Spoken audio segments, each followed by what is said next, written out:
So hello student, this is our lecture 2 on vectors.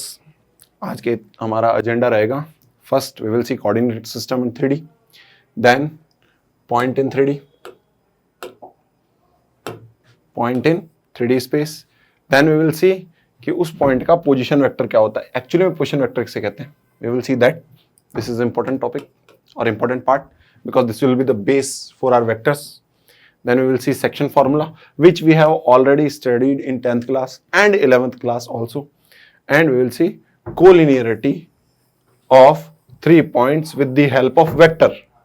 We have already proved the collinearity of 3 points in class 10th, in 11th, but in this topic we are going to prove that 3 points are collinear with the help of vector. Okay, let's see. First we will see coordinate system in 3D. ठीक है, coordinate system के लिए 3D से पहले हम recall करते हैं 2D में। 2D में हम क्या करते थे, एक एक्स एक्सिस और एक वाई एक्सिस बनाते थे। This was your X axis, this was your Y axis. ठीक है, इसको हम बोलते थे rectangular system. Why rectangular system? Because both axis are at 90 degree. ठीक है, सिमिलरली इसको कार्टेशियन सिस्टम बोला जा सकता। Okay, this is your Cartesian system. Whatever you are writing in X and Y, that is Cartesian system. फिर आप you have seen polar system. Polar system में क्या होता है, we will write R and theta, that origin से इतने distance पे है एंड पॉजिटिव एक्सिस के साथ इतने एंगल पे है। Okay, but right now we will study Cartesian system.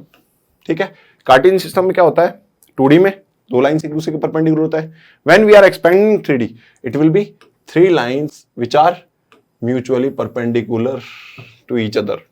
ठीक है, वापस इसको भी हम रेक्टेंगुलर सिस्टम बोलते थे 2D में, and again in 3D that is also called rectangular Cartesian coordinate system. ठीक है, होता क्या है, तो ये देखो, ये हमारे पास कुछ इस तरह से ज्योमेट्री है। ठीक है, विजुअलाइज कैसे करेंगे इसको, थोड़ा सा और छोटा कर देता हूं ताकि Z दिख जाए। विजुअलाइज कैसे करेंगे इसको, okay, whichever room we are sitting in right now, एक कोई सा भी कॉर्नर अज्यूम कर लो। ठीक है, so if I am looking this side, means you are looking at this side of screen, तो आप राइट साइड में जो बॉटम मोस्ट कॉर्नर है उसको अज्यूम करो। ठीक है, उस कॉर्नर से आपको 3 लाइन निकलती हुई दिख रही होंगी परपेंडिकुलर, ये y डायरेक्शन, ये x डायरेक्शन और ये z डायरेक्शन। ठीक है, हम x y z कैसे अज्यूम करते हैं, in general x y z हम अज्यूम करते हैं कि अगर आपने मान लो 3 परपेंडिकुलर लाइंस ड्रॉ कर ली। ठीक है, मैं रफली बता रहा हूं आपको, आपने क्या किया, 3 म्यूचुअली परपेंडिकुलर लाइन ड्रॉ कर ली, तो मान लो मैंने इसको x लिख दिया, then this will be your y, this will be your z। Okay, you will assume this coordinate and counter clockwise direction में। ओके, नाउ अगेन वापस देखते हैं, वो जो आपने कॉर्नर अज्यूम कर रखा है, उस कॉर्नर से आपके 3 दीवारें और हैं सटी हुई। ओके, उन 3 दीवारों को अलग से आपने नाम दे रखा है। फॉर एग्जाम्पल फ्लोर, आपका फ्लोर जो मैंने यहां पे रेड कलर से मार्क कर रखा है, that is called XY plane. ठीक है, जो आपका फ्लोर है वो XY प्लेन हो जाएगा। ओके, जो आपको दीवार दिख रही है राइट साइड में, वो ये है आपकी, क्योंकि आप इस कमरे में बैठे हो। ठीक है, जो आपकी राइट साइड की दीवार है वो ये रही। This will be what, this is made up of Z and X axis, so this will be your XZ plane, and the final plane, this is made up of Y and Z, this will be known as YZ plane. Okay, so उस corner पे देख रहे हो, corner से आपको साफ साफ दिख रहा है 3 दीवारें हैं। हमने बेस को क्या मान लिया, XY प्लेन। जो आपके राइट साइड में दीवार है that will be YZ, and जो मेरे सामने है जहां पे मेरी स्क्रीन है, that will be which plane, that will be XZ plane. Okay, ये हमारा चलेगा। तो दिस इज योर। अब अगर आप ध्यान से देखो उस कॉर्नर को, अभी फ्लोर की बात कर लेते हैं। इस फ्लोर पे ये एक कमरा है, इसको हम बोलते हैं ऑक्टेंट। जैसे हमारे पास 2D में था, 2D में हमने डिवाइड किया इसको, तो ये 4 पार्ट थे, 1 2 3 4 पार्ट में डिवाइड कर दिया इसको, क्या बोलोगे, क्वाड्रेंट। अब केवल और केवल आप किस पे ध्यान दो, फ्लोर पे ध्यान दो। वो कॉर्नर है, फ्लोर हमारा कौन सा प्लेन था बेटा, XY प्लेन था। XY प्लेन में कितने क्वाड्रेंट है हमारे पास, 4 क्वाड्रेंट है। एक ये रहा, एक इसके आगे वाला कमरा होगा, एक उस साइड वाला कमरा, और एक वो जो वो वाला कमरा लिखा है आपने, ये हमारे साइड राइट साइड वाली जो दीवार है उसके नेक्स्ट कमरा है, उसके भी लेफ्ट में एक और कमरा होगा। ये टोटल 4 कमरे हैं। जैसे 4 कमरे हमारे ये XY प्लेन के ऊपर हैं, एग्जैक्टली वैसे के वैसे 4 कमरे हमारे XY प्लेन के नीचे होंगे। तो टोटल कितने कमरे हो गए, 8 कमरे। हर एक कमरे को हम डिनोट कर देते हैं ऑक्टेंट। ठीक है, वापस विजुअलाइज करने का तरीका बता रहा हूं। आपने कोई भी एक कॉर्नर पकड़ा, एक कॉर्नर से 3 परपेंडिकुलर लाइंस निकल रही है, call it X Y Z. X Y जो हमारी एक्सिस है, उससे जो प्लेन बन रहा है उसको हम बोलते हैं X Y plane. Y Z से जो बन रहा है that is Y Z plane, and Z X axis से जो बन रहा है that is our Z X plane. Now मैंने फ्लोर को क्या मान रखा है, एक्स वाई प्लेन मान रखा है। ठीक है, जो हमारे पास सामने वाली दीवार है, क्यों? क्योंकि जो हमारे पास अभी निकल रही थी फ्लोर से लाइन, जो भी लाइन निकल रही थी आपने उसको एक्स माना, ये वाला सामने वाला वाई जेड है और ये जेड एक्स है। 3 प्लेन हो चुके हैं हमारे पास। ठीक है, ये हमारे पास क्या थी, प्लेन्स की कंडीशन थी। दैट इज 3D कि 3D में स्पेस हमारा कैसे बटा हुआ होता है।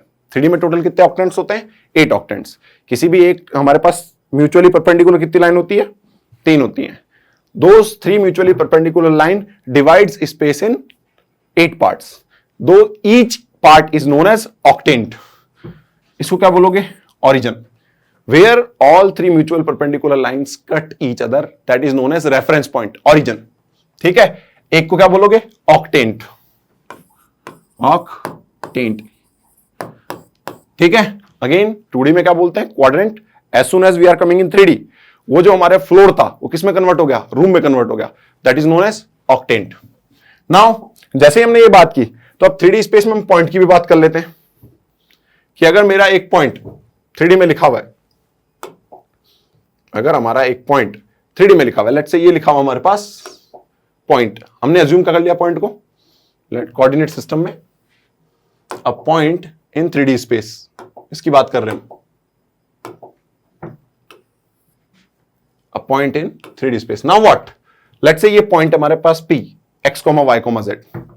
ठीक है, हमारे पास ये 3D स्पेस है, यहां पे मैंने कोई पॉइंट अज्यूम कर लिया P, x, y, z. Visualisation आपका थोड़ा बहुत होगा तो भी चलेगा टू अंडरस्टैंड 3D. नाउ ये पॉइंट पेन है, पेन के टिप, अच्छा पेन ब्लैक कलर का दिखेगा नहीं, ओके ये जो मैंने हैंड बना रखा है जेस्चर, ये वाला पॉइंट P है, ओके ये अज्यूम कर लिया। ऑरिजिन हमारा वो कॉर्नर ही था, दिमाग में वही रखो। ठीक है, point P, x, y, z, और वो हमारा कॉर्नर ओरिजिन है। नीचे वाला प्लेन कौन सा था, एक्स वाई प्लेन चल रहा था हमारे पास। ठीक है, देखो कुछ वैसी ज्योमेट्री है, ये मैंने यहां कलर कोडिंग कर रखी है। जो रेड प्लेन है that is X Y plane, जो हमारा ग्रे कलर है that is X Z plane, and the plane which is yellow that is our Y Z plane. Okay, understand करते हैं हम P की position with respect to each axis, with respect to each plane. ठीक है, with respect to each axis and with respect to each plane. ठीक है, पहले बात करते हैं हम एक्स वाई प्लेन पे इसका प्रोजेक्शन। प्रोजेक्शन से क्या मतलब है आपका, ये रहा पॉइंट, वही बात, ये रहा पॉइंट। अगर मैं इसके ऊपर टॉर्च पुट करूं तो इसकी जो शैडो एक्स वाई प्लेन पे बनेगी उसके कोऑर्डिनेट क्या होंगे। ठीक है, उसको हम बोलते हैं foot of perpendicular. So now बात करते हैं फुट ऑफ परपेंडिकुलर, इसको मैं FOP लिखूंगा इन फ्यूचर जब भी लिखूंगा। ठीक है, X Y plane, Y Z plane, Z X plane की, पहले प्लेन्स की बात करेंगे हम। ठीक है, तो सबसे पहला foot of perpendicular in x Y plane, X Y plane के हिसाब से बात करते हैं। नाउ अगेन बात आई बात में that this is your point, coordinate क्या थे इसके, x Y z. We have assumed coordinate of P, x Y z. देखो ये रहे P के कोऑर्डिनेट है एक्स वाई जेड। अब मेरे को क्या निकालना है, foot of perpendicular of P, that is D in x Y plane. कैसे करोगे, तो आप क्या कर सकते हो, you can make a cuboid, length होगी उसकी x, length in x direction length will be x, in y direction length will be y, in z direction length will be z। ठीक है, सो आप क्या करोगे, x y z। 2D में देखो ना आप, अगर आपको कोई पॉइंट है P that is x, y, यहां पे पहुंचना है तो आप क्या करते थे, you will be travelling x distance in what, x direction, and you will be traveling y distance in y direction. Okay, so this is your x and that is your y, then you will reach at point P. Similarly in 3D, in x direction you will travel x, in y direction you will travel y, in z direction you will travel z, then you will reach P, x, y, z. Now what, we will find foot of perpendicular of P in x, y direction, that is D, according to diagram, that is D. Okay, सो अब 3D में foot of perpendicular कैसे निकाले, चलो 2D में एक बार वापस कोशिश करते हैं फुट ऑफ परपेंडिकुलर समझने की, that what is foot of perpendicular. ठीक है, हमारे पास पॉइंट P है, इसका फुट ऑफ परपेंडिकुलर निकालना है बच्चा मेरे को, पॉइंट P का, ये रहा point P on what, on x axis. तो if I want foot of perpendicular on x axis, I have to travel either perpendicular to the x axis or parallel to the y axis। 3D में समझने की कोशिश करो, मुझे foot of perpendicular define करना है। एक बार मैं इस 2D वाले को रिमूव कर रहा हूं, मुझे फुट ऑफ परपेंडिकुलर क्या फाइंड करना है बेटा, डिफाइन करना है। Then what I have to do,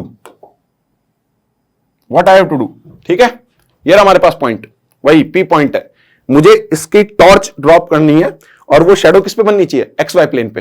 तो मुझे स्ट्रेट ट्रेवल करना पड़ेगा। अब ये जो मैंने लाइन ड्रॉ की है किसके पैरेलल होगी, या तो आप बोल दो वाई जेड प्लेन के पैरेलल है, या फिर ये जो हमारा सामने आपको बोर्ड दिख रहा है इसके पैरेलल। बोर्ड क्या है हमारा, एक्स जेड प्लेन के पैरेलल है। ठीक है, हमें कहां जाना है, एक्स वाई प्लेन के।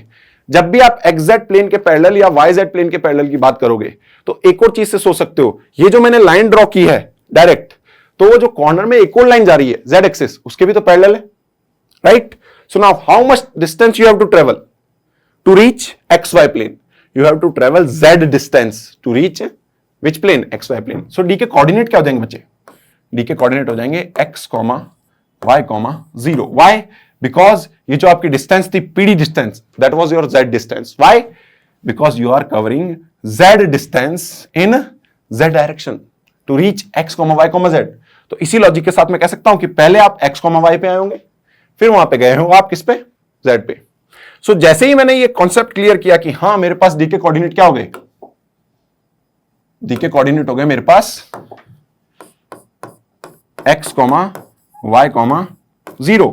Now I can easily tell that मेरे अदर कोऑर्डिनेट्स यानी अदर फुट ऑफ परपेंडिकुलर्स क्या होंगे। Second number p, y, z, that will be what, कितनी डिस्टेंस ट्रेवल करनी पड़ेगी, सो आपको एक्स एक्सिस के पैरेलल चलना पड़ेगा, 0, y, z। ठीक है, third p, x, z। Again मैं वापस से कर रहा हूं कि p, x, z का मतलब क्या है, p, x, z means foot of perpendicular of p on x Z plane. Okay, so now what will be p, x, z। So आपको y डिस्टेंस ट्रेवल करनी है, that is x, 0, z। These are foot of perpendicular on xy plane, yz plane and zx plane. Now what? आपने foot of perpendicular तो find कर लिया, अब आपको क्या चाहिए, डिस्टेंस भी चाहिए। ठीक है, length of foot of perpendicular, length of foot of perpendicular. ठीक है, तो सबसे पहले बात कर लेते हैं हम distance of P from x Y plane. ठीक है, स्ट्रेट फॉरवर्ड क्या डिस्टेंस हो जाएगी, पी डी, शायद उसको डी को ही बोल रहे थे हम। ठीक है, या फिर आप ऐसे बोल सकते हो पी एक्स वाई, ये डिस्टेंस थी। कितनी डिस्टेंस चलनी पड़ी थी बेटा आपने को, z distance, so this will be z। ठीक है, अब यहां पे मैंने z तो लिख दिया, बट हम किसकी बात कर रहे हैं, डिस्टेंस की बात कर रहे हैं। तो बेटा z डिस्टेंस नहीं होगी, मॉड z होगी। Why? Because if coordinate is 3, 2, -4, distance can not be -4, it will be 4। You have to travel 4 unit distance to reach xy plane. Okay, similarly second fashion में कि distance of p from yz plane, it will be p of p yz and it will be mod x. Third, distance of p from zx plane, that means p of p zx and that will be mod y. Okay, याद करने का सीधा simple तरीका फंडा है बेटा कि जब हम क्या करेंगे, एक्स वाई प्लेन में फुट ऑफ परपेंडिकुलर देखेंगे तो z नहीं है, एक्स वाई प्लेन में z की वैल्यू क्या होती है, 0। ठीक है, तो पुट z 0, x, y वैसे के वैसे रहेगा। सिमिलरली वाई जेड प्लेन में हमारे पास x की वैल्यू 0 होगी, x कोऑर्डिनेट 0 रख दिया। zx प्लेन में हमारे पास y 0 होगा, then we have put y equal to 0। देन देखो क्योंकि हमें 2D में डिस्टेंस फॉर्मूला पता था। डिस्टेंस फॉर्मूला क्या होता था हमारे पास? डिस्टेंस फॉर्मूला, यहां पे मैं केवल डिस्टेंस फॉर्मूला लिख रहा हूं। सो 2D में क्या था हमारे पास? That is under root of x1 minus x2 whole square plus y1 minus y2 whole square. As soon as you are coming in 3D you will add one more thing, z1 minus z2 whole square. So अगर मुझे foot of perpendicular पता है, मुझे point पता है, I can directly write the distance from there. और logically जब मैं यहां पे था, लेट्स से ये हमारे पास x, y, z थे, इस पॉइंट को हम x, y, z मान रहे थे, और नीचे जो हमारा फ्लोर है that was xy plane. whenever I am finding foot of perpendicular from this point to xy plane, I have to travel z unit distance. Again, z unit distance. If z is negative, you have to use mod z. You have to use mod z. Okay? So if we are traveling z unit distance, that will be length of foot of perpendicular. Okay? That will be length of perpendicular. Okay? From the P. चलो, ये हो गई हमारे पास बात। Now, ये तो हमारे plane से थी। What about axis?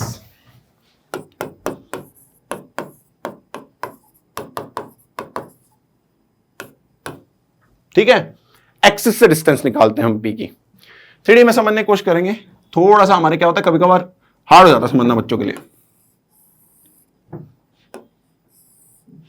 This is your z, this was your y and this was your x, and here in 3D your point is p, x, y, z.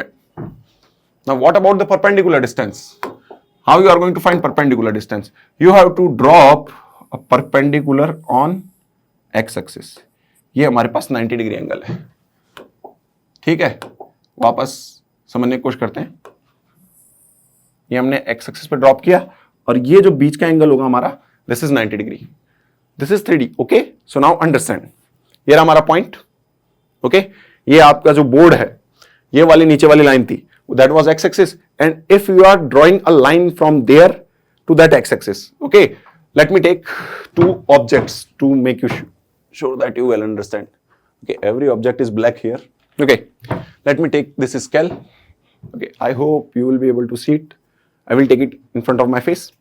ये हमारी x एक्सिस है, यहां पे मेरे पास पॉइंट है। अगर मुझे एक लाइन ड्रॉ करनी है तो ये लाइन हो गई। देखो, these two are perpendicular to each other. ठीक है, these two are perpendicular to each other. It doesn't matter मैं कौन सा ओरिएंटेशन घुमा दूं, these will always be perpendicular to each other.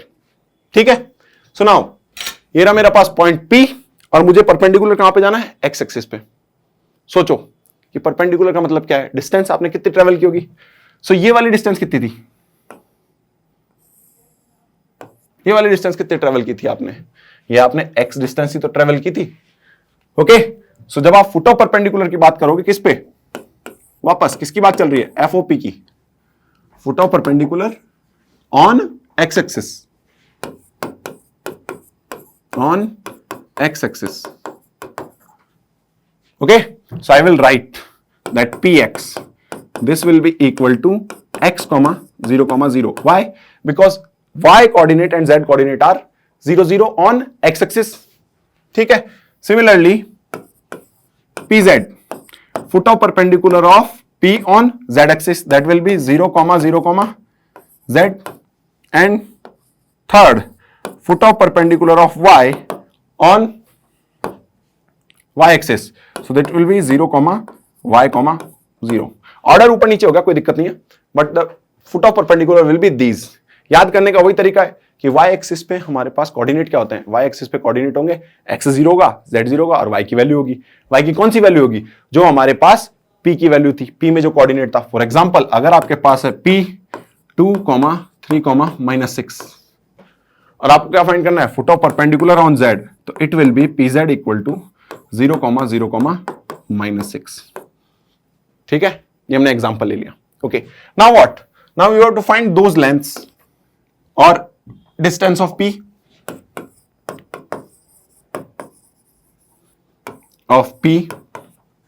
From axis, distance of p from axis. Which axis? सबसे पहले x axis की बात कर लेते हैं। सो डिस्टेंस की जब हम बात करेंगे, the distance is always perpendicular distance. Okay, so what was the coordinate of P? Coordinate were x, y, z.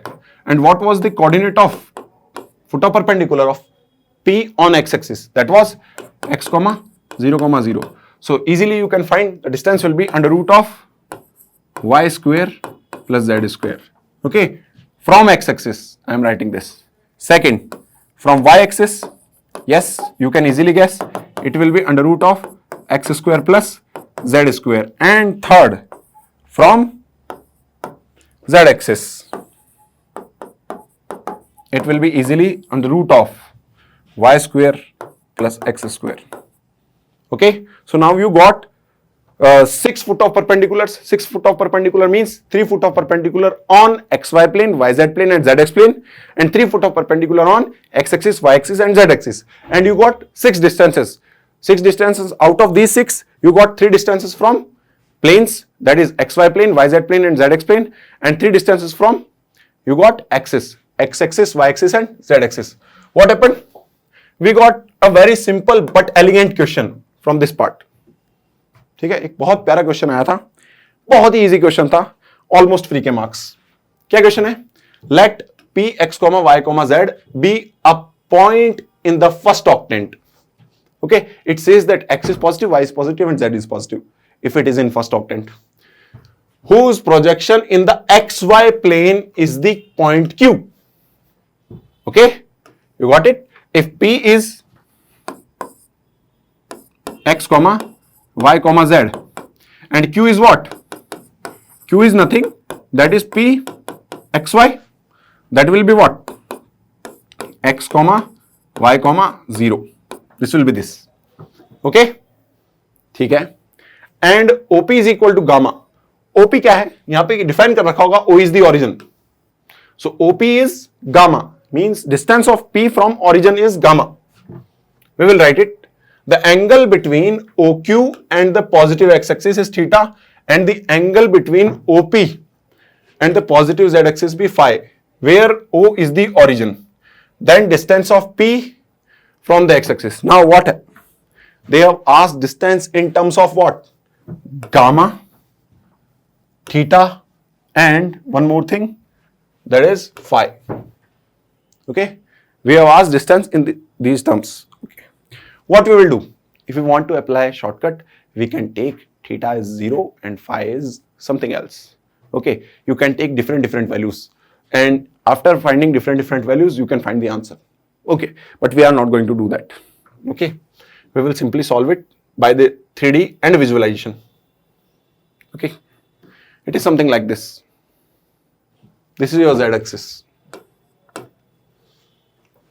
This is written P in 3D, that P is equal to x, y, z. Now what? That how much angle P is making with positive z-axis? That is phi. 3D में समझो, that this is your point, इसको origin से match करो, और ये जो आपकी line है, ये आपका कितना एंगल बना रही है? This is your angle. Okay? So this is in 3D. ये हमारे yz प्लेन में नहीं है, ये अपना कुछ ऐसे है, ये हमारे प्लेन को कैसे दिखाऊं? ये मेरा हैंड और इसके साथ जो एंगल बन रहा है. Okay, that is your angle, that is given phi. OP का एंगल फाई गिवन है. सेम टू सेम ओक्यू का एंगल कितना गिवन है? थीटा. अब ओक्यू है कहां? ओक्यू आपके फ्लोर में है. ओके, पी आपके स्पेस में है और ओक्यू आपके क्या है? फ्लोर में है. ओक्यू फ्लोर हमारा क्या था? X Y plane. फ्लोर को हम एक्स वाई प्लेन ही मान के चलेंगे. So floor was X Y plane. X Y plane के अंदर अपना क्यू आ गया, ओ आ गया, and that angle is theta. चलो सॉर्ट आउट. नाउ ये जो P था और Q था, Q प्रोजेक्शन ही तो था, फुट ऑफ परपेंडिकुलर था, तो ये एंगल कितना होगा हमारा? 90 डिग्री होगा. इसको हम वापस से बनाते हैं. ठीक है, 3D में कुछ ऐसा है डायग्राम. ठीक है, ये एंगल दे रखा है हमें 90 degree. Now again try to visualise it in 3D. ठीक है, ये हमारे पास P है. Okay, and I am taking this, ये इनवर्ट जा रहा है हमारे पास, बट ये एंगल कितना है? 90 degree. Okay, I am taking this line inside this screen. Okay, so this is your 90 degree, and this is your O. O, P, Q. Naturally, P के coordinate क्या थे? X, Y, Z. This distance is given gamma. Okay. Angle of OQ was given. OQ किसके साथ angle दे रखा था बेटा? X axis के साथ. ठीक है, तो मैं यहां पे एक X एक्सिस और बना देता हूं. X axis will be in white colour. ठीक है, और ना भी कंफ्यूज हो जाएगा. ये वाला एंगल गिवन था theta. Now this is in floor, और ये फ्लोर में उठा हुआ एक ट्राइंगल है. ठीक है, ये हमारे पास फ्लोर है. फ्लोर के अंदर आपने ट्राइंगल को ऐसे उठा दिया, वैसे ही ये टोटल कंप्लीटली फ्लोर में हमारे पास. क्यू के कोऑर्डिनेट क्या थे बेटा? एक्स कोमा वाई थे. ठीक है, x comma y comma 0 because you are writing in 3D. Now understand 3D. ये हमारे पास क्या थी? Z axis. ये एंगल कितना दे रखा है? फाई. ये एंगल फाई है, और ये हमारे पास कितना है? ये. ध्यान से देखो, अपना फ्लोर है, this is your Z axis. इस फ्लोर पे क्यू रखा हुआ है, इस क्यू को मैंने ओरिजिन से मिला दिया. इट डजंट मैटर, इस फ्लोर में जितनी भी लाइन ड्रॉ करूंगा मैं, वो सारी की सारी जेड एक्सिस से कितने एंगल पे होंगी? 90 डिग्री पे. यानी ये जो व्हाइट वाली लाइन है और ये येलो वाली लाइन है, इन दोनों के बीच का एंगल कितना है? 90 degree. Again, every single line drawn in the floor is at 90 degree with z axis. Got it? So this will be 90 degree, and this blue line is given at phi. So blue और yellow के बीच में कितना angle हो जाएगा? Blue और yellow के बीच में angle हो जाएगा 90 माइनस phi. क्वेश्चन को टोटल विजुअलाइज करके हम करेंगे सॉल्व. Okay, 90 minus phi. सो ये लाइन OP और OQ के बीच में एंगल आ गया मेरा 90 माइनस phi. ठीक है, यहां तक मुझे कोई डाउट नहीं है. ये वाला जो मेरा पॉइंट है, ये पॉइंट, ये जो A पॉइंट लिख रखा है मैंने, this A point is nothing that is projection of P on A. क्योंकि अगर मैं एक लाइन ड्रॉ करता हूं, that will be perpendicular to the P. ठीक है, नाउ मैं अंडरस्टैंड करने की कोशिश कर रहा हूं कि ए के कोऑर्डिनेट क्या है. तो ए के कोऑर्डिनेट होंगे x, 0, 0. अभी थोड़ी देर पहले पढ़ा था हमने. ठीक है, आपसे क्या पूछ रखा है? आपसे पूछ रखा है क्वेश्चन में, find the distance of p from the x axis. अभी पढ़ा था हमने. क्या पढ़ा था? Distance of P from x axis that equates to under root of y square plus z square. Okay, I wish question was as simple as this, but options are given in what? Options are given in gamma, theta and phi. So we have to produce our answer in gamma, theta and phi itself. So now we will see what we can do. Information क्या available है हमारे पास? Information हमारे पास available है that OP is equal to gamma, and if we can use distance formula we will get x square plus y square plus z square whole root is equal to gamma. So now what we can do? We can transform this thing into gamma and theta और phi. Okay, let's try to do it.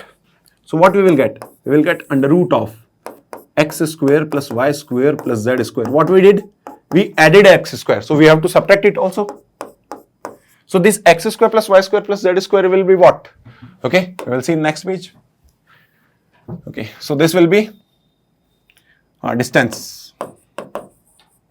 is equal to under root of, this will be gamma square minus x square. Gamma square minus x square. Now let's try to understand that thing. We will draw the diagram again. We will use the original lines, blue, white and yellow one. This was your OP. Coordinate of P were x, y, z. Okay. This yellow line was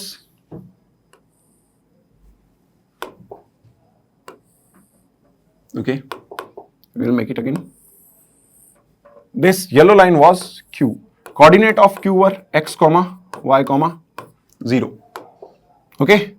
This white line was distance PQ. Now this white line was perpendicular to the yellow line, and this angle between blue line and yellow line was 90 minus 5. Okay, one more angle was given, that this was your x-axis and this angle was given theta. This was given theta. Now what? If I take one perpendicular from this side and put it here, so this will be what? This will be your A. Let's say A. A was given and coordinate will be what? This will be 0, x comma 0 comma 0. Okay, you have to travel parallel to y-axis to reach here perpendicularly. So now we have two triangle. Now देखो यहाँ पे visualise करो कि these two triangles are in different plane. One is in this plane and the another one is in this plane. अगर आपके पास book हो तो आप एक पेज को थोड़ा सा टिल्ट करके देखो, एक तो ऐसा प्लेन है और एक प्लेन है, ये दोनों प्लेन एक दूसरे के परपेंडिकुलर हो, ऐसा जरूरी नहीं है, मैं कह रहा हूं ऐसा जरूरी नहीं है, बट दीज आर परपेंडिकुलर, ऐसा जरूरी नहीं है बट दीज आर परपेंडिकुलर, उससे हमें कोई काम भी नहीं है, हमें केवल ये पता करना था कि ओपी और ओक्यू परपेंडिकुलर है और right now AQ and X axis perpendicular है. Okay, we got two diagrams. अब मेरे को जो इंफॉर्मेशन पता है, पहले हम ट्राइंगल ओपीक्यू की बात कर लेते हैं कि OQ और OP में क्या रिलेशन है. सो OP will be what? OP is hypotenuse of this, so I can write OQ is nothing but OP cos 90 minus 5. You can write it like this. Cos 90 minus 5 will be sin 5. OP sin 5. Again, OP was given gamma, so it will be gamma sin 5. I have no problem. Okay. Now what? OA. Now in triangle OAQ, you have to watch out. In triangle OAQ, what is the 90 degree? This is 90 degree. That means OQ is hypotenuse. So you can write OA is equal to OQ. OA is equal to OQ cos theta. Okay, because you have to take this component. Cos theta. Now again, OA was what? OA is x because this distance is x. And what is OQ? OQ was gamma sin phi cos theta. Gamma sin phi cos theta. And what was the distance? Distance was under root of gamma square minus x square. So you will write under root of gamma square minus gamma square sin square phi cos square theta. So you can take gamma outside because gamma was distance, so there won't be any mod. So if gamma is outside, that will be gamma under root of 1 minus sin square phi cos square theta. Let's see which option gives this answer. So option C, 1 minus sin square phi cos square theta और gamma बाहर है root के. Okay, so now this question was based on simple 3D geometry. यहां पे कुछ भी extra use नहीं हुआ. Okay, so now let's move on to the next topic, position vector. Okay, हम वेक्टर पढ़ रहे हैं तो हमें पता भी तो होना चाहिए कि पोजीशन वेक्टर से क्या मतलब है, कैसे हम किसी वेक्टर को डिफाइन करेंगे. लेट्स से ये है आपके पास आपका, ये लो 3D बना देते हैं. Okay, let's say this is your axis 3D coordinate system. This is your x, this is your y, this is your z. Okay, let's say there is a point P. P नहीं, हमने A मान रखा है. Let's say there is a point A, coordinate x1, y1, z1. Okay, here is origin, here is A. Now what I have to do? I have to give direction of x1, y1, z1. Okay, we have already noted that unit vector in direction of x is I cap, unit vector in direction of y is j cap, and unit vector in direction of z is k cap. These are unit vector in direction of this. Understand how we are going to reach x1, y1, z1, कि इन points पे हम पहुंचेंगे कैसे. So you have to travel x1 distance in x direction, ठीक है, x1 distance in x direction, okay, y1 distance in y direction, so j cap, and z1 distance in what? Obviously z direction, that will be k cap. Okay, कहां पे पहुंचे हम इससे? a पे। Start कहां से किया था हमने? ओरिजिन से। ओरिजिन से x डिस्टेंस x डायरेक्शन में, y डिस्टेंस y डायरेक्शन में और z डिस्टेंस z डायरेक्शन में। सो that will B x1 y1 और z1, यानी x1 i cap plus y1 j cap plus z1 k cap. कहां से स्टार्ट किए? o से। Final position a, so that will be your oa vector. Okay, that will be your OA vector. A को हम position vector भी बोल सकते हैं। Whenever you are talking about a point, singular point, और singular point को हम किसके रेस्पेक्ट में रिप्रेजेंट कर रहे हैं? ओ के रेस्पेक्ट में रिप्रेजेंट कर रहे हैं, मतलब ओरिजिन के रेस्पेक्ट में, तो इसको हम पोजीशन वेक्टर ऑफ ए भी बोल सकते हैं। और मैंने आपको पहले भी बताया था in last class that we can denote by this x1, y1, z1, we can denote the vector by these brackets also. Okay, so what is the position vector of A? This. So if I ask you that B is given as a coordinate x2, y2, z2. So what are the position vector of B? So you will write OB vector. Whenever you are talking about position vector, it is always with respect to origin. OB vector will be what? x2 I cap, y2 j cap and z2 k cap. Okay. So now अब यहां पे बात आती है इसकी कि what will be the A B vector. ठीक है बच्चा, कि ए बी वेक्टर क्या होगा हमारे पास? ए बी वेक्टर कैसे फाइंड आउट करोगे आप, ये हमारा क्वेश्चन आता है। ठीक है, तो क्योंकि हमने केवल अभी पोजीशन वेक्टर निकालना सीखा है, पोजीशन वेक्टर भी किसके रेस्पेक्ट में? ओरिजिन के रेस्पेक्ट में, तो we will try to do it. ठीक है, ये मैंने डायग्राम बना रखा है, मैं वापस से रिपीट करूंगा इस डायग्राम को। लेट्स से ये रहा मेरे पास ओरिजिन, यहां पे कहीं एक पॉइंट है, यहां पे एक पॉइंट है, ये रहा बी पॉइंट और ये रहा मेरे पास ए पॉइंट। कोऑर्डिनेट वही है हमारे पास x2 y2 z2, कोऑर्डिनेट्स लिख रहा हूं अभी मैं x1, y1, z1। ओके, ये हमारे पास हो गया ओरिजिन। मुझे क्या पता है? I have already known OA vector, I have known OB vector. Now someone says to me that find AB vector. क्या फाइंड करना है मुझे? AB vector. That means I have to find this AB vector. How am I supposed to find it? I know this vector. I know this vector. We can use triangle formula.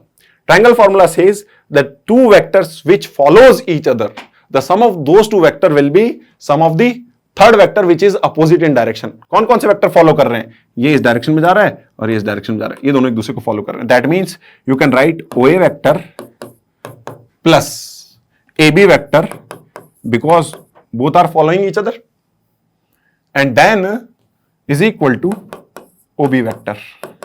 ये आ गया। So that means you can write AB vector is nothing, OB vector minus OA vector. कैसे आए हमारे पास? Using triangle addition. Triangle addition, using triangle addition you got AB vector is equal to OB vector minus OA vector.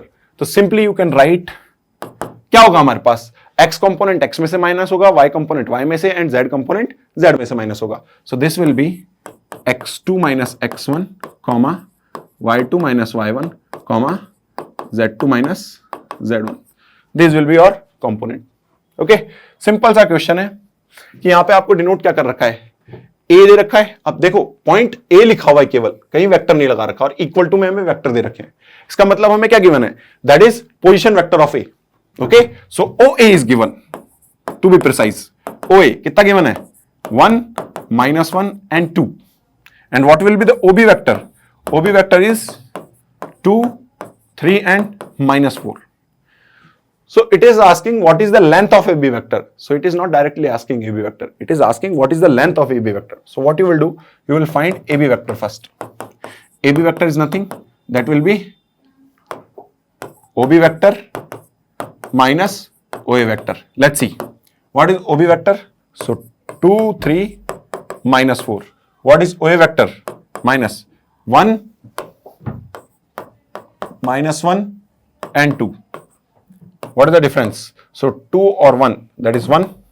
3 minus 1, 4, and -4 minus 2, -6. Okay, this will be your AB vector. What you have to find? You have to find mod of AB vector, and this is defined by what? 1 square plus 4 square 16 plus 6 square 36. So 36 plus 16, I guess that is 52 plus 1 under root mod 53. So this will be root 53. So answer will be B. Okay, this was simple question. Now what? Section formula, which is important part. Section formula, which is important part. क्यों, क्या काम आता है? So I will give you one question on this. Okay, you have to solve that, or we will solve it. Section formula क्या कह रहा है कि if I know position vector of A, I know position vector of C, and I know position vector of B. ठीक है, let's say A और B की तो पता है और C का unknown position vector है. I know position vector of A and B. I don't know position vector of C. इसको येलो में मार्क कर देता हूं. But I know that C divides AB in ratio of what? M ratio N. So जो आपने 11th class या 10th class में formula पढ़ा था, section formula, it is exactly same. It is exactly same. क्यों भाई? Position vector A, let's say हमारे पास क्या लिखा हुआ है, ये A1, A2, A3, ये मान लो, और ये लिखा हुआ है हमारे पास B1, B2, B3. अगर मैं एक्स कोऑर्डिनेट निकालने की बात करूंगा तो एक्स कोऑर्डिनेट क्या आना चाहिए? I am doing it by coordinate geometry right now. So what will be the C का एक्स कोऑर्डिनेट? तो according to section formula from the which class?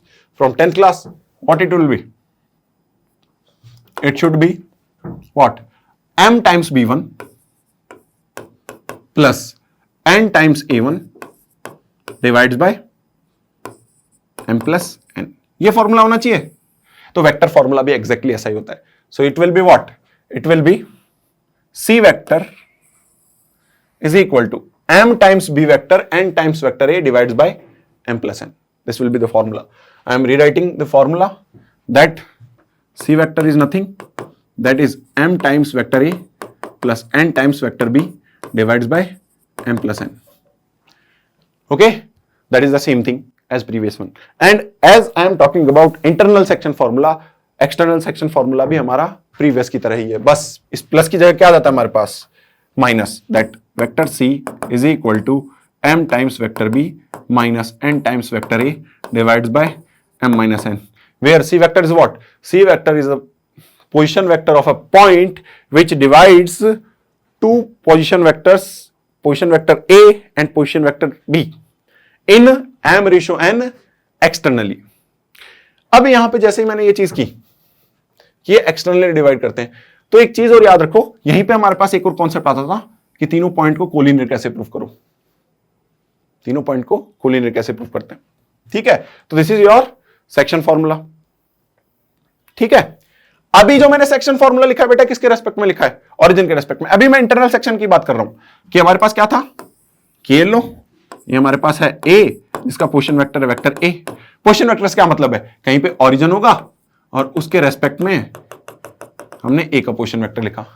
हमारे पास एक और B है, इसका पोजीशन वेक्टर है vector B. Position vector means वही origin के रेस्पेक्ट में वेक्टर लिख दिया हमने, that is position vector of B. And there is some point C, vector C. Okay, and C divides it in m ratio n.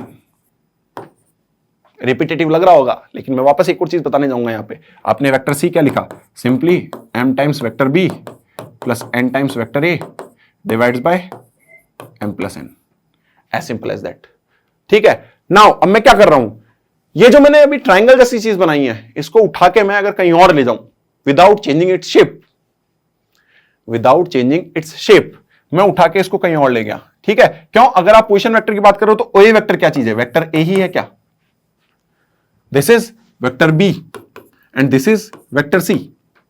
OC vector क्या हो जाएगा? C vector, A B vector. ये वाला ध्यान रखना, ये पोजीशन वेक्टर है और ये हमारे पास इस वेक्टर को रिप्रेजेंट कर रहा है इस डायरेक्शन में. Okay, again because we are writing with respect to origin, vector and position vector both are same. अब इसी की जगह मैं आपको एक ट्राइंगल ले गया जहां पे ये अब पोजीशन वेक्टर नहीं है, ये ओरिजिन नहीं है, कोई एक हमारे पास कोई भी एक पॉइंट है एक्सेप्ट ओरिजिन, ये बी है और ये सी है। ए से एक वेक्टर और पास कर रहा है डी, तीन वेक्टर पास कर रहे हैं इसे, A B, A D and A C. Okay, three vectors are there.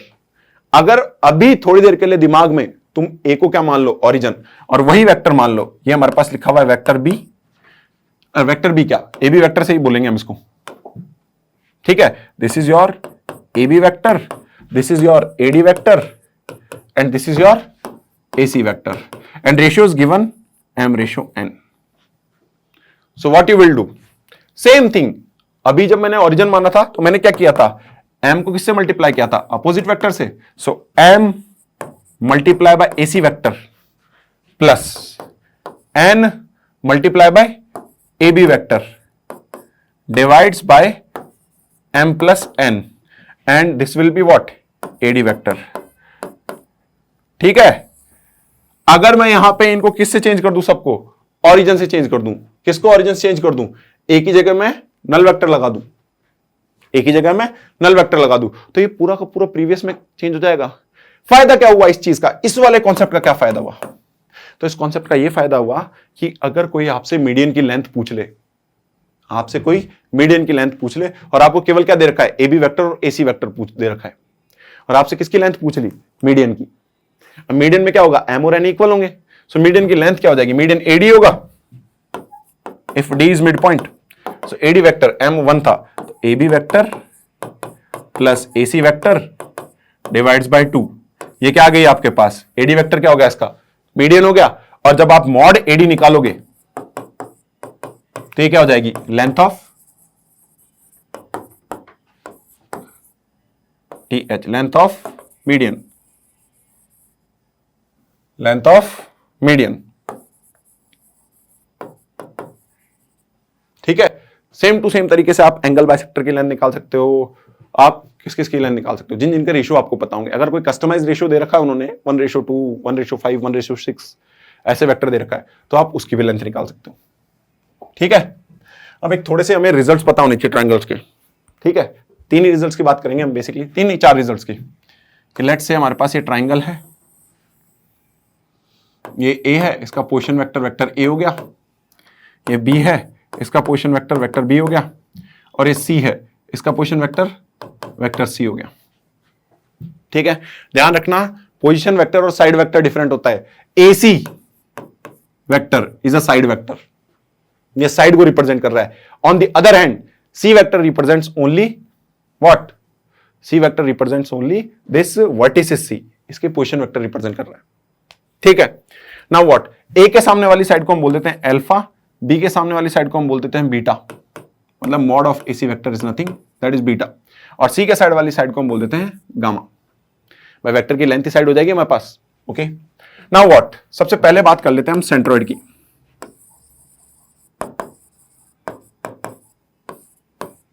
Centroid की तो हमारे पास जो बचपन वाले फॉर्मूले थे वही हैं। सेंट्रोइड को हम रिप्रेजेंट करेंगे वेक्टर जी से।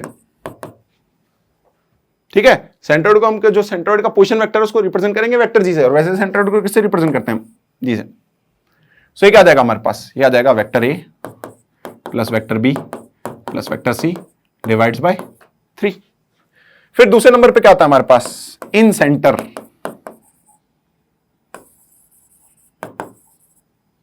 इन सेंटर। ठीक है, इन सेंटर I1, इन सेंटर I1 नहीं होता, इन सेंटर I होता है। अगर बचपन में याद हो तो आपने शायद ये पढ़ा था AX1 plus BY1 BX2, x coordinate की बात करेंगे तो BX2 plus CX3 divides bye A plus B plus C। These will be your references कि हमको वेक्टर फॉर्म में कैसे लिखना है। तो वेक्टर फॉर्म में सीधे सीधे क्या हो जाएगा हमारे पास, alpha times A1 vector plus beta times B, अच्छा A1 वेक्टर तो है नहीं, A वेक्टर है ना हमारे पास, alpha times A vector plus beta times B vector plus gamma times C vector divides by alpha plus beta plus gamma, sides का sum. ठीक है। इसी इन सेंटर में अगर आपको एक्स सेंटर निकालना होता था I1, अब I1 कौन सा सेंटर होता, इन सेंटर होता क्या था वैसे, इन सेंटर वाज हमारे पास point of concurrency of internal angle bisector. Similarly excentre क्या होगा कि हमारा point of concurrency of 2 external angle bisector and 1 internal angle bisector. Okay, so now what, let's say हमारे पास ये डायग्राम बनाया आपने ए, इसके सामने वाले जो एक्स सेंटर होता है उसको I1 बोलते हैं, और उसकी वैल्यू क्या होगी, minus alpha vector A plus beta vector B plus gamma vector C, और denominator minus alpha plus beta plus gamma. ऐसे कैसे आप क्या करोगे, तीनों 2 एक्स सेंटर और लिख दोगे, I2 और I3। I2 क्या हो जाएगा, बी के अपोजिट, और I3 सी के अपोजिट वाला एक्स सेंटर। थर्ड नंबर पे आता है हमारे पास ऑर्थो सेंटर।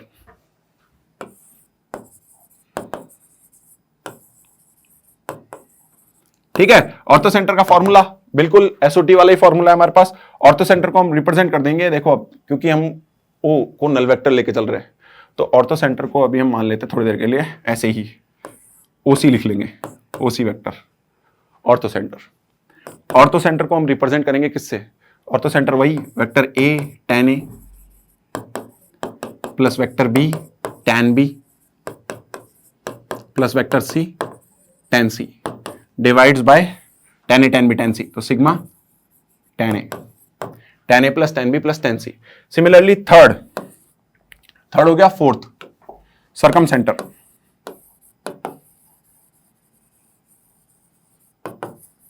सरकम सेंटर की बात कर लेते हैं। सरकम सेंटर को वैसे तो किससे रिप्रेजेंट करते हैं हम, सी से, तो हम इसको सी वेक्टर बोल देते हैं एक बार के लिए सरकम सेंटर को। अच्छा, ऑर्थो सेंटर को वैसे एच से भी रिप्रेजेंट करते थे, स्मॉल एच वेक्टर बोल देते हैं इसको,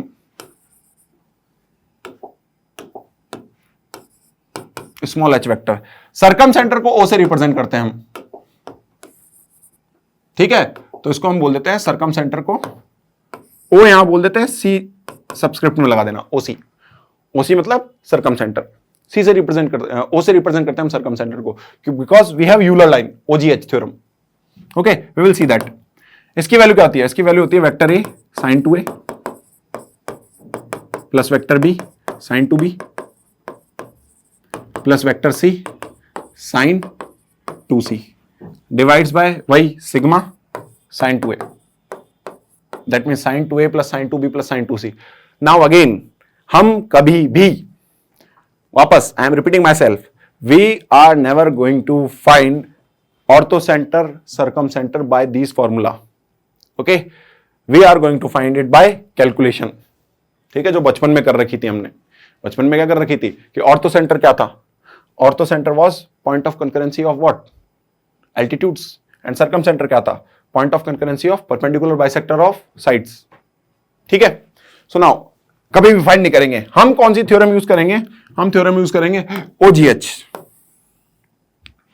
मैं ओ के नीचे लिखूंगा, ओ क्या है, circumcentre, O is nothing, O is circumcentre, G centroid,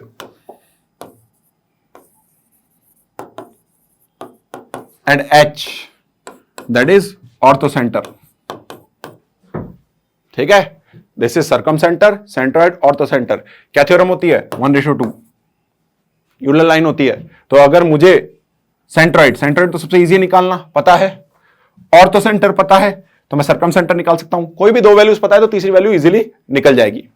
ठीक है, okay, so we will see this now, collinearity of 3 points, इसकी बात करते हैं। उस पर एक क्वेश्चन देखेंगे हम अभी, कोलिनियरिटी ऑफ 3 पॉइंट। सबसे पहला क्वेश्चन है हमारे पास, क्वेश्चन नहीं है, कॉन्सेप्ट है कि 3 पॉइंट्स को कोलिनियर कैसे प्रूफ करोगे। लेट्स से 3 पॉइंट है हमारे पास, ए बी सी, कोलिनियर है। ओके, ऐसा कह रहे हैं कोलिनियर है। हमें बचपन से ऐसे पता है कि if A B vector is lambda times P R vector, तो इसका मतलब क्या है, इसका मतलब है A B vector is parallel to P R vector. ये पता है हमें, गिवन है कि अगर पॉइंट ए ये रहा, पॉइंट बी ये रहा, पॉइंट सी ये रहा, तीनों के तीनों को क्या बोल रखा है, इफ दीज आर कोलिनियर, अगर ये क्या है, कोलिनियर है, then what you will do, you will find 3 vectors. You will find A B vector, क्या वैल्यू है, you will find B C vector, इसकी वैल्यू क्या है, and you will find C A vector. इसकी value क्या है? Okay, you will notice that you are getting A B vector is equal to lambda times BC vector. You will notice this. If this is true, then these are collinear. अच्छा, ये बात हो गई कि अगर AB vector is equal to lambda times BC vector है, तो मैं तो ये कहूंगा कि AB वेक्टर क्या हो गया? Parallel to BC vector. समझने की कोशिश करता हूं, दो लाइंस पैरेलल है और दोनों की दोनों लाइंस कहां से पास कर रही हैं? B से। दो वेक्टर पैरेलल है and both vectors are passing through B। That means they क्या हो गए? कोलिनियर। चलो बात कोलिनियर वाली बात आ गई। व्हाट इफ अगर मैं ऐसा कह दूं कि मैं कितनी ही कोशिश कर लूं, A B vector is never equal to lambda times BC vector. So that means यहां से मैं क्या कहूंगा? यहां से मैं कहूंगा कि A B vector is not parallel to BC vector. कहने का क्या मतलब है कि दो वेक्टर्स स्टार्ट हो रहे हैं मेरे B से। दो वेक्टर कहां से स्टार्ट हो रहे हैं? B से स्टार्ट हो रहे हैं और दोनों पैरेलल नहीं है। तो मैं ऐसे कह सकता हूं कि एक तो ये चला गया और एक ये रहा। यहां पे A है, ए बी वेक्टर की बात हो रही तो ये डायरेक्शन, और ये रहा BC वेक्टर की बात हो रही तो ये डायरेक्शन। पैरेलल नहीं है, और अगर पैरेलल नहीं है तो आराम से एक ट्रायंगल बना सकते हो आप इससे। ओके, सो यहां से सबसे पहले कोलिनियरिटी की बात क्या हो गई? That it is given that ABC are collinear, then you will find AB vector, BC vector and CA vector. You can take any two vector and you will find that the ratio of their components are constant, क्योंकि हम ये भी पढ़ चुके हैं कि if two vectors are parallel. ठीक है, इसको अभी देखते हैं हम कि हम देख चुके हैं कि अगर AB वेक्टर मेरे पास क्या है? X1, Y1 एंड Z1 है। वापस रिकैप करवा रहा हूं मैं। एंड PQ वेक्टर क्या है मेरे पास? X2, Y2 एंड Z2 है। And if I am getting X1 upon X2 is equal to Y1 upon Y2 is equal to Z1 upon Z2, that means what we got? We got that AB vector is parallel to PQ vector. Okay, got it? तो ये हटा देता हूं मैं। We have to just find the ratio of components, corresponding components. If they are equal, then it will be what? It will be parallel vectors. और एक बार आपने क्या प्रूफ कर दिया? आपने ये प्रूफ कर दिया कि two vectors are parallel and both vectors are passing from same point. यानी एक ही पॉइंट से पास कर रहे हैं। It doesn't matter डायरेक्शन क्या है। Then those are collinear vectors. एक तो ये तरीका हो गया। फिर एक और नई थ्योरम आई। ये थ्योरम कुछ ऐसे कह रखी है कि हमारे को तीन वेक्टर गिवन है सामने से, कि vector A, vector B and vector C given है। ओके, एंड मैंने तीन ऐसे स्केलर्स फाइंड कर लिए कि इनका कॉम्बिनेशन लिख रहा हूं मैं x times vector A plus y times vector B plus z times vector C। ये जीरो आ रहा है and as well as x plus y plus z, that is also zero. Okay, क्या जीरो आ रहा है? x times A vector plus y times B vector plus z times C vector, ये हमारे पास जीरो आ रहा है। As well as x plus y plus z equal to zero आ रहा है। दैट मीन्स यहां से आप कह सकते हो कि vector A, vector B and vector C are collinear. ठीक है, सो बेटा ये वाला तरीका थोड़ा सा हार्ड है, ऊपर वाला बेटर है कोलिनियरिटी प्रूफ करने के लिए। लेकिन अगर आप थ्योरी में देखो तो थ्योरी में कुछ और लिखा हुआ है। थ्योरी में लिखा हुआ है that vector A, vector B, vector C are position vector of 3 points ABC respectively. और मैं क्या कर रखा है कि x, y, z 3 क्या है? Scalars, so that all are not zero. All are not zero मतलब एक साथ जीरो नहीं ले सकते आप सबको। Then the necessary and sufficient condition for 3 points to be collinear. इन्होंने सामने से बोल दिया कि इफ 3 पॉइंट्स आर कोलिनियर है तो उनकी सफिशिएंट कंडीशन ये है कि ये हमारे पास जो combination of scalar and vector का सम है that should be zero and sum of scalars also be zero. ठीक है, बहुत बहुत बहुत इजी सा प्रूफ है। प्रूफ देखते हैं। ठीक है, प्रूफ देखते हैं। मैं मान के चल रहा हूं कि हमारे पास तीन वेक्टर हैं, वेक्टर A, वेक्टर B और वेक्टर C, और वो किस कॉम्बिनेशन में? वो ऐसे लिखे हुए x plus y times vector B plus z times vector C equal to zero, और कंडीशन गिवन है x plus y plus z equal to zero. हमें ये दो कंडीशन गिवन है और हमें कहीं नहीं बता रखा कि वेक्टर A, वेक्टर B और वेक्टर C आर कोलिनियर और not. Okay, so what we will do, we will try to solve it. So we will replace y by minus x and minus z and we will put it in this. So what you will get? You will get x times vector A minus हमारे पास आ गया x times vector B minus z. Okay, we will take it completely outside. Minus x minus z multiply by vector b, and this will be plus z times vector c equal to 0. So what you will get? You will get vector b is equal to x times vector a plus z times vector c divides by x plus z. If you look at carefully, this is what? This is your section formula. क्या बोल रहा है ये? कि हमारे पास दो position vector हैं, vector a, vector c, और एक हमारे पास पोजीशन वेक्टर है वेक्टर b. ये इसको किस रेशो में डिवाइड कर रहा है? ये इसको डिवाइड कर रहा है z रेशो x में डिवाइड कर रहा है. ठीक है, सो ये कोलिनियरिटी होगी. अब मैं आपको याद दिलाता हूं कि आप कोलिनियर कैसे प्रूफ करते थे. 10th क्लास तक कोलिनियरिटी प्रूफ करने का आपका तरीका था, आप क्या फाइंड कर लेते थे? आप फाइंड कर लेते थे एक पर्टिकुलर रेशो, लैम्डा रेशो 1 मान के आपने रेशो फाइंड कर लिया, and if it satisfies what? y coordinate, then these points are collinear. But जैसे जैसे आप 11th क्लास में आए, इवन 10th क्लास में आप आए, तो आपने अगर 3 पॉइंट्स कोलिनियर थे तो आपने क्या निकाल लिया? Area of triangle. If that is 0 तो ट्राइंगल नहीं बन रहा, तो एक स्ट्रेट लाइन पे है, so that is also collinearity condition. Then आप 11th क्लास में आए. 11th क्लास में आपको बहुत सारी चीजें मिल गई. आपने क्या ट्राई किया? सबसे पहले फाइंड की slope. If slope of AB and BC is same, slope of AB and BC is same, that means AB and BC are parallel and both are passing through B, that means these are collinear. Exactly same ही चीज तो हमने किसमें की थी अभी? पहला वाला part हमारा यही तो डिस्क्राइब कर रहा था कि हमने क्या कर लिया? AB वेक्टर और BC वेक्टर फाइंड कर लिया. If both are parallel means AB is lambda times BC, that means AB and BC are parallel and both are passing through B. तो हमारे पास क्या हो गया? कोलिनियर. फिर उसके बाद क्या करते थे आप? स्ट्रेट लाइन की इक्वेशन फाइंड कर ली, उसमें आपने क्या कर दिया? पॉइंट सेटिस्फाई करवा दिया. तीसरा वाला पॉइंट, 2 पॉइंट से आपने स्ट्रेट लाइन की इक्वेशन फाइंड की, तीसरा पॉइंट सेटिस्फाई करवा दिया, तो आपने क्या कर दिया? तीनों के तीनों सेम लाइन को सेटिस्फाई कर रहे हैं, that means these are collinear. और जब हम वेक्टर की बात करते हैं तो वेक्टर में वही पहला तरीका ये रहा और दूसरा तरीका ये रहा. I am again saying that second method is a little bit tough because you have to find a combination of x, y, z in which x plus y plus z is also 0 and x times vector a plus y times vector b plus z times vector c is also 0. In that case, you can write that vector a, vector b and vector c are collinear. Okay, so this will be your question. ठीक है, try करना है इसको. Again आप इसको किससे कर सकते हो? आप चाहो तो इसको अपने जो बचपन में फॉर्मूलेस थे उनसे कर सकते हो, एसओटी से, बट आई विल रिकमेंड कि इसको किससे करना? वेक्टर से ट्राई करना. And this is a very simple question with the help of vector. Okay, we will see some good topics. For example, we will start dot product in next class. Okay, we will see dot product and its application in next class. Okay students, thank you and best of luck for the future.